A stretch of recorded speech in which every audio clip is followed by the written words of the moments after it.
Dios les bendiga. Es un privilegio, un placer estar mostrándoles la palabra del Señor Jesucristo y hacerles llegar esta palabra a través de internet. Vamos a continuar con este estudio de quién es Jesucristo, pero antes vamos a dar gracias al Señor. Bendito Padre, te agradecemos infinitamente lo que tú haces en nuestras vidas, lo que estás haciendo y aún lo que harás, Padre Celestial. Toma nuestro corazón, Señor, y transfórmalo, moldéalo, Señor, a tu imagen, Padre Celestial.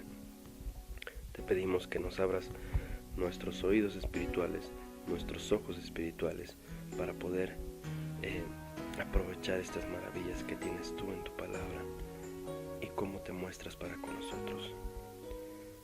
Te pedimos que des sabiduría a quien está escuchando, los hermanos que escuchan y ven este material, Señor.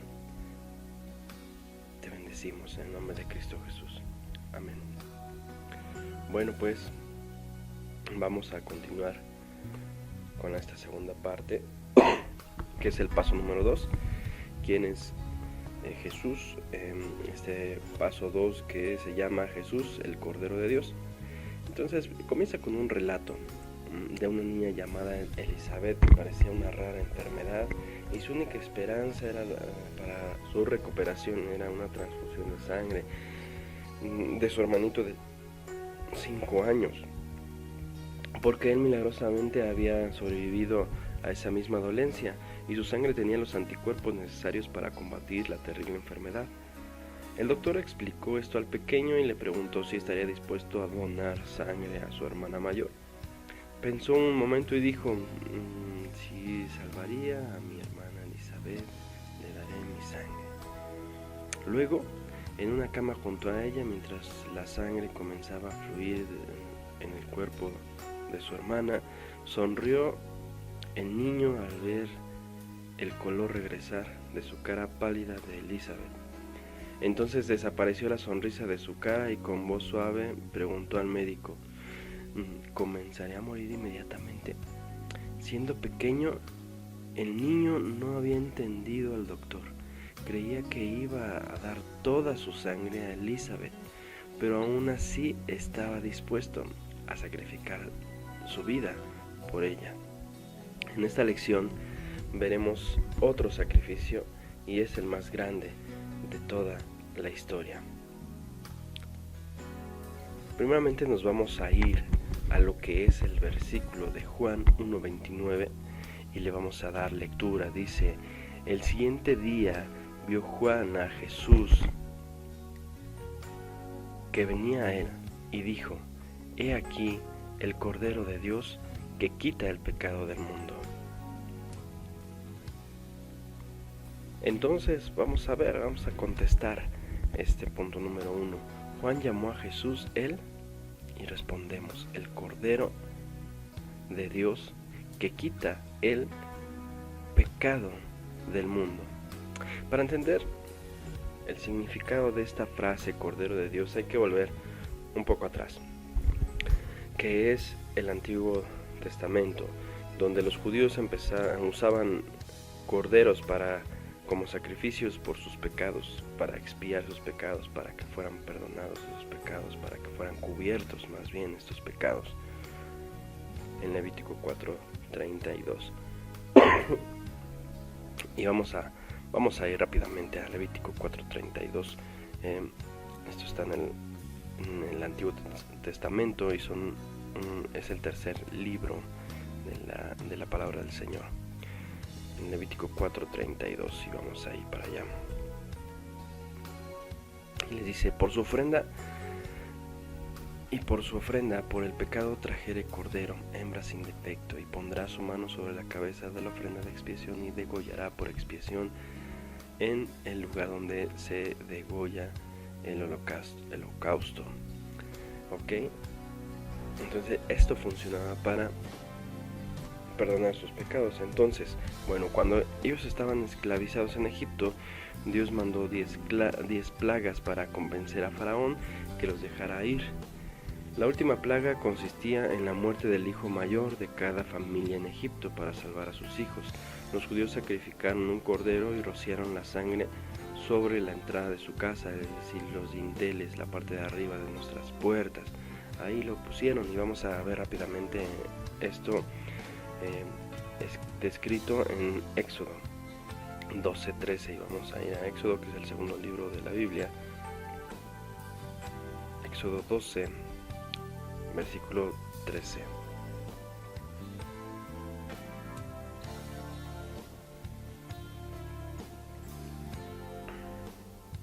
Y dice: y la sangre os será por señal en las casas donde vosotros estéis, y veré la sangre y pasaré de vosotros, y no habrá en vosotros plaga de mortandad cuando hiera la tierra de Egipto. Ahí es cuando ya les iba a dar salida de Egipto. Entonces, queda claro en esta parte que aquí rociaban la sangre, esta era la puerta, y en la parte de arriba era el dintel. Entonces, donde fue que ponían la sangre para que la mortandad que iba a pasar en ese momento como juicio a los egipcios no les dañara al pueblo Israel. Entonces, el punto número 2: desde el tiempo de Adán los hombres han sido secuestrados por el pecado. Desde el tiempo de Adán los hombres han sido secuestrados por el pecado. ¿Cuál fue el precio de nuestro rescate? Oro y plata. Según Primera de Pedro 1:18 al 19, el precio era mucho más alto. El versículo 19 dice que fuimos rescatados de una vana manera de vivir y vamos a ir rápidamente a este versículo. Es Primera de Pedro 18 al 19. Entonces, sino con la sangre preciosa de Cristo, como un cordero sin mancha y sin contaminación, ya destinado desde antes de la fundación del mundo, pero manifestado en los postreros tiempos por amor de vosotros. Entonces, vemos aquí algo muy importante que lo está comparando la misma palabra de Dios.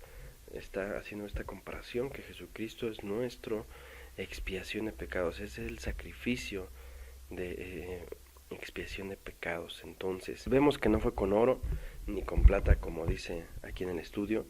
El precio era mucho más alto.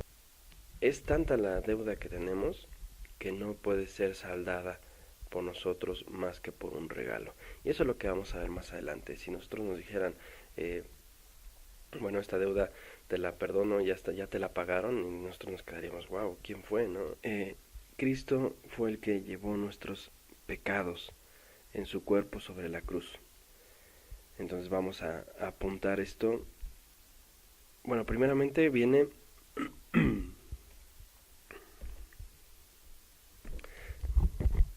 el punto número 2, nos indica que nosotros, los hombres, hemos sido secuestrados por el pecado. Y bueno, pues vamos a ver cuál fue el precio de nuestro rescate. Y podemos llegar a pensar que fue oro o fue plata, pero no. Y vamos a ver, según Primera de Pedro 1:18, cuál fue el precio de nuestro rescate, y fue mucho más alto. Entonces vamos a ver, Primera de Pedro dice: sabiendo que fuisteis rescatados de vuestra vana manera de vivir, la cual recibisteis de vuestros padres, no con cosas corruptibles como oro o plata, sino con la sangre preciosa de Cristo, como de un cordero sin mancha y sin contaminación. Entonces aquí está comparando la misma escritura a Jesucristo como el cordero que quita el pecado del mundo, como lo vimos en el primer punto. Entonces vemos también otro punto muy importante, que fue, aquí dice que sabiendo que fuiste rescatados de vuestra vana manera de vivir, la cual recibiste de vuestros padres, no con cosas corruptibles como oro o plata. Entonces fue más bien, aquí se refiere a la crianza. A veces hemos visto en nuestras casas cosas que no se nos enseña a amar a Dios, no se nos enseña estar queriendo agradar a Dios. Entonces, cuando no se nos enseña esto en casa, pues obviamente crecemos ignorándolo. Posteriormente a eso, pues pues estar en el mundo y todos los excesos que hay en él, pues también somos parte de esa misma corriente, excepto cuando nosotros llegamos a tener una nueva vida en el Señor Jesucristo. El Señor Jesucristo tiene el poder para quitar y marcar un nuevo comienzo en cada uno de nosotros. Entonces, por Él fuimos rescatados de esa vana manera de vivir, por la sangre. Aquí respondemos en el punto 2, por la sangre preciosa de Cristo, como de un cordero sin mancha y sin contaminación. Como de un cordero sin mancha y sin contaminación. Primera de Pedro 2:24 explica que Cristo llevó nuestros... Y vamos a ir rápidamente. Cristo llevó nuestros... Y vamos a ver, ¿quién llevó el mismo nuestros pecados en su cuerpo sobre el madero para que nosotros, estando muertos a los pecados, vivamos a la justicia? Y por cuya herida fuiste sanados. ¿Por qué herida? Por las heridas que le hicieron al Señor Jesucristo en la cruz. Por eso en la cruz ahí fueron clavadas cada una y todas y cada una de nuestras faltas. A veces es imposible comprender esta parte, pero el Señor es tan poderoso y tan misericordioso, tiene tanto amor para con nosotros, que Él hizo ese sacrificio como lo que vimos en la primera parte. Él dejó toda su sangre y quitó todas nuestras faltas por nuestro rescate. Entonces explica que Cristo llevó nuestros pecados en su cuerpo sobre la cruz. Nuestro rescate no nos costó, pero para Jesús el precio fue sumamente caro. Supongamos que nos dieron un préstamo de $1,000,000 y no lo pudimos pagar, y la deuda asciende a los 10 millones de pesos, y los tenemos que pagar ya porque nos dieron ese ultimátum. Entonces de repente nos dicen, y no por comparar este sacrificio con 10 millones de pesos, no, claro que no, el sacrificio de nuestro Señor Jesucristo fue de mucho más valor. Pero los intereses ya nos comieron, nuestra deuda es impagable, imposible de pagar, y lo tenemos que pagar el pasado mañana. Y definitivamente no vamos a poder, ya ni hacemos el mínimo esfuerzo por pagar esta deuda. Pero de repente nos dicen, toma, ya la pagamos, ya pagamos esa deuda. Y nos quedamos, ¿qué onda? Pues ¿quién fue? Y empezamos a preguntar, no, pues ya pagaron tu deuda, ya no debes esos 10 millones de pesos. Y decimos, wow, bueno, pues solamente así nosotros podemos pagar esa deuda, que nos lo hayan regalado, ¿no? Que lo hayan saldado, que lo haya pagado alguien más. Y eso es lo que el Señor Jesucristo hizo por nosotros. Él pagó el precio por nosotros. Y el punto número 3, Isaías 53, del 3 al 7, presenta a Cristo como el Cordero de Dios. Bueno, vamos a ir a Isaías 53, 7. Isaías 53, 7. Ok, dice: angustiado él y afligido, no abrió su boca, como cordero fue llevado al matadero, y como oveja delante de sus trasquiladores enmudeció y no abrió su boca. Recordemos que esta parte de Isaías es el Antiguo Testamento, aún todavía no era cumplido lo que en el Nuevo Testamento fue cumplido. Entonces aquí era una profecía de lo que iba a padecer el llamado Cristo, el llamado Cordero que fue llevado al matadero. Lo está comparando con una oveja porque fue delante de sus trasquiladores y no abrió su boca para nada. Entonces vamos a ver, presenta a Cristo como el Cordero de Dios, aunque dio su vida por nosotros. ¿Cómo lo trataron? Pues no abrió su boca, fue llevado al matadero como oveja delante de sus trasquiladores. Lo trataron como una oveja, como un cordero delante de sus trasquiladores. Y esto lo encontramos en el versículo 3. Despreciado y desechado entre los hombres, varón de dolores, experimentado en quebranto, y como que escondimos el rostro, fue menospreciado y no lo estimamos. Entonces así lo tratamos, ¿verdad? Así lo tratamos a nuestro Señor Jesucristo, de acuerdo a este versículo 3, y todavía no se cumplía, y posiblemente en el Nuevo Testamento, si leemos, nos vamos a dar cuenta que se cumplió. Y de ahí, y por ese sacrificio, llevó nuestros pecados. Entonces, en la historia del mundo nunca ha habido mayor ejemplo de amor y sacrificio como el del Señor Jesucristo, de Jesús. A pesar de esto, su sacrificio fue despreciado por la mayoría. ¿Es diferente hoy? ¿Ustedes qué creen? ¿Será diferente hoy en día? Pues no. Nada ha cambiado. Siguen rechazándolo, e incluso algunos se burlan, otros son indiferentes y la mayoría pues son incrédulos. Y yo le quiero hacer una pregunta. ¿Y ustedes? ¿Y usted? ¿Nosotros? ¿Cómo tratamos hoy a Jesús? ¿O cómo tratas hoy a Jesús? Esta pregunta es para reflexionar. Si gustas ponerle pausa al video y reflexionar con estas preguntas, lo puedes hacer. ¿Por qué? Punto número 4. ¿Por qué razón fue herido Jesús? Y esto lo encontramos en Isaías, aquí mismo en Isaías donde estamos todavía. Isaías 53:5. Mas él herido fue por nuestras rebeliones, molido por nuestros pecados. El castigo de nuestra paz fue sobre él, y por su llaga fuimos nosotros curados. ¿Por qué razón? Por nosotros, molido por nuestros pecados, ¿verdad? Aquí está la respuesta, molido por nuestros pecados. 4. Punto 4. ¿Por qué razón fue herido nuestro Señor Jesucristo? Entonces contestamos aquí, por nuestros pecados. Y vamos a leer el versículo 6 que describe el pecado como la tendencia a ¿qué? ¿Qué será el pecado? Todos nosotros nos descarriamos como ovejas. Cada cual se apartó por su camino, mas Jehová cargó en el pecado de todos nosotros. Lo vamos a ir viendo más adelante. Sin embargo, vamos a dar una breve descripción.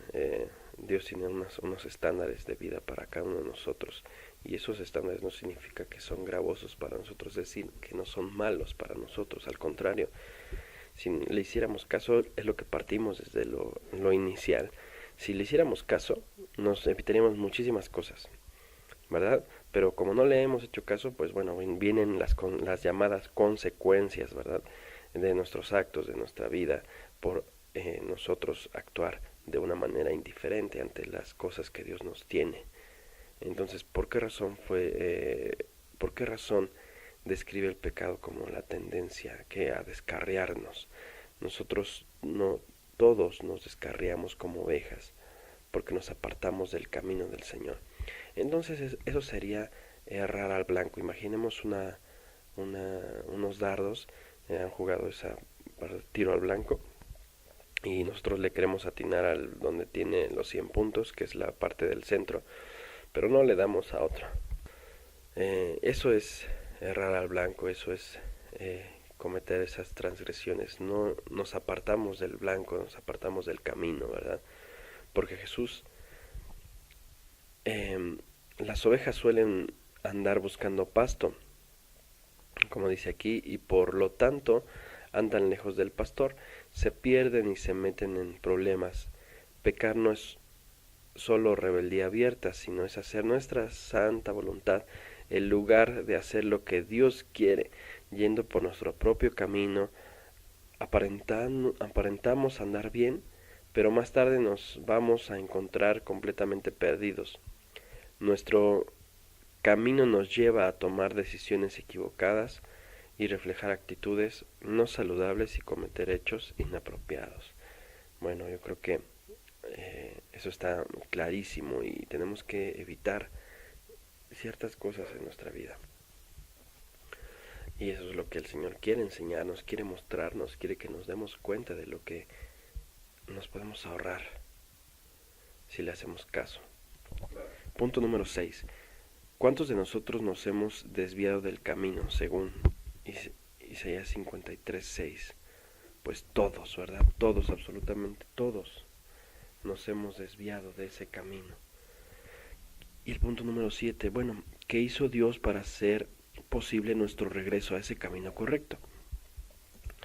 Y el Isaías 53:7 dice, angustiado él y afligido, no abrió su boca, como cordero fue llevado al matadero y como oveja delante de sus trasquiladores enmudeció y no abrió su boca. Bueno, pues se sacrificó por nosotros. Eso fue nuestro regreso al camino correcto. En resumen, decir que Cristo es el Cordero de Dios es presentarlo como el que dio su vida, como sustituto por nosotros, tomando sobre sí mismo nuestro castigo, el castigo que nosotros merecíamos.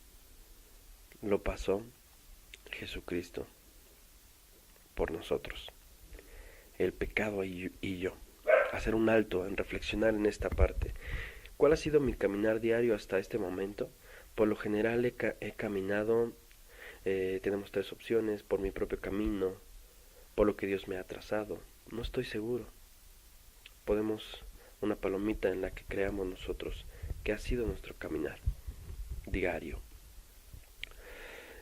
¿Y de qué manera se revela el pecado en mi vida? Bueno, pues soy rebelde, ya sea con mis padres, pues me estoy peleando a cada rato con mi esposa por insignificancias, por quién educa mejor a mi hijo, a mi hija, pues por andar dándome permisos que no me corresponden, como relaciones extramaritales, no sé, hay muchísimas partes en las que el pecado se revela en nuestras vidas. Al salirnos del camino del Señor, no hacer su voluntad, eso es mucho de lo que podemos describir. Entonces vamos a tomarnos un momento para meditar y reflexionar en esta parte y meditar nuestra condición de persona caída, o sea, nuestra persona que ha caído y ha sido secuestrado por esos pecados, y el gran sacrificio, comparándolo con ese gran sacrificio que hizo el Cordero de Dios, que hizo todo lo posible para rescatarnos. Eso es en definitiva. Y bueno, vemos también aquí que el Cordero de Dios en un futuro, qué es lo que va a aparecer, qué es lo que va a pasar. Y Apocalipsis 12:10 al 11 nos habla de un tiempo futuro en el cielo cuando los creyentes tendremos victoria sobre Satanás. Aún así, en estos momentos Dios nos ha dado la victoria. Solamente es que tenemos que agarrarnos completamente de la mano del Señor para continuar venciendo, porque se van a seguir manifestando en nuestras vidas actitudes carnales, actitudes que teníamos en nuestra vieja y pasada manera de vivir, pero si nos agarramos del Señor, eso desaparece. Entonces vamos a ir a Apocalipsis 12:10. En la Biblia es representado hasta al final. Apocalipsis 12:10. Entonces oí una gran voz en el cielo que decía, ahora ha venido la salvación, el poder y el reino de nuestro Dios y la autoridad de Jesucristo, porque ha sido lanzado fuera el acusador de nuestros hermanos, el que los acusaba delante de nuestro Dios día y noche. Entonces, ¿quién es el que nos da la victoria sobre el diablo? De acuerdo al versículo 11. Y ellos le han vencido por medio de la sangre del Cordero y de la palabra del testimonio de ellos, y menospreciaron sus vidas hasta la muerte. Entonces el que nos da el poder de vencer sobre el diablo, sobre el adversario, aquí lo dice bien, sobre el que nos está acusando a cada rato diciendo, no, mira, este no se merece que tú le ayudes porque ha cometido pecado, ha cometido adulterio, etcétera, etcétera. Este no se merece nada y te está acusando a cada rato de lo que hiciste en tu manera de vivir. Pero el que nos da esa victoria es nuestro Señor Jesucristo y nos dice: calla, calla diablo, dice al diablo: calla, yo ya pagué todo, yo soy el Cordero de Dios que quitó su pecado. Entonces, ¿quiénes son los únicos que tendrán entrada al cielo? Y vamos a darle lectura a Apocalipsis 21. No entrará en ella ninguna cosa inmunda o que hace abominación y mentira, sino solamente los que están inscritos en el libro de la vida del Cordero. Bueno, ¿quién entrará al cielo? Solamente los que están inscritos en el libro de la vida del Cordero. Entonces aquí le ponemos: los que están inscritos en el libro de la vida. ¿Y cuál es el destino de aquella persona que no tiene escrito su nombre en el libro de la vida? Pues simplemente nos está diciendo en la palabra que no entrará ninguna cosa inmunda, es decir, no agradable ante los ojos, es decir, sucia, o que hacen abominación y mentira, sino solamente los que están inscritos en el libro de la vida del Señor. Esos son los que entraremos los que estaremos inscritos en el libro de la vida. Solamente nosotros entraremos, los que estamos inscritos en el libro de la vida. El que no se halló en el libro de la vida, pues simplemente no. Nuestra manera de vivir versus o contra el sacrificio de nuestro Señor Jesucristo. Quiero hacer una pregunta para meditar. ¿Estamos apuntados en el libro de la vida del Cordero? Sí, no estoy seguro. Sí, te felicito, permíteme felicitarte. Si no, tienes que reflexionar en esta parte de este estudio. Y si no estás seguro y si ya aceptaste, pero dices: es que sigo pecando, tranquilo, hay algo que te detiene, ¿qué es? Escríbelo, ¿no? Y lo puedes manifestar el día que nos veamos para la retroalimentación. ¿Cómo puede uno inscribirse al libro de la vida del Cordero? Y vamos a ver esta parte. A lo mejor tienes duda en esto. Se puede usar la siguiente oración para inscribirse en el libro de la vida del Cordero. Y vamos a orar. Señor, me doy cuenta que he caminado en mis propios caminos. Hay veces que te he ignorado, creyendo que iba bien en mi vida. Había otros tiempos cuando no quería hacer las cosas a tu manera, sino a la mía. Con todo esto, me había perdido del camino. Sé que mis pecados son muchos y que no tengo para ofrecerte en pago por ellos. Lo único que puedo decir es que estoy arrepentido. Gracias por mandar a Jesucristo como un cordero, un sacrificio perfecto y suficiente por mis pecados. Creo que Él murió por mis pecados y resucitó. En este momento lo acepto como el cordero que dio su vida en sacrificio por mí. Gracias por perdonarme y por darme vida eterna. Sinceramente, uno que antes estaba perdido. Bien, pues esto es parte de la lección y vamos directamente al falso y verdadero. Entonces, en tiempos antiguos usaban un cordero como sacrificio por el pecado. ¿Falso o verdadero? Pues ya lo vimos, ¿verdad? Es verdadero. La Biblia dice que Cristo fue llevado al matadero como un cordero. ¿Falso o verdadero? Como cordero fue llevado al matadero. Acordémonos de Isaías, entonces es verdadero. Para entrar al cielo hay que tener su nombre escrito en el libro de la vida del Cordero, pues también es verdadero, ¿verdad? Tenemos que estar inscritos ahí. Y gracias a Dios porque hemos concluido este paso número 2. Cualquier duda, cualquier detalle que se hayan atorado en este estudio, háganmelo saber y escríbanme un WhatsApp. Dios les bendiga, hermanos de Cosechando Vida. Les amo en el Señor. Dios les bendiga. Nos vemos pronto.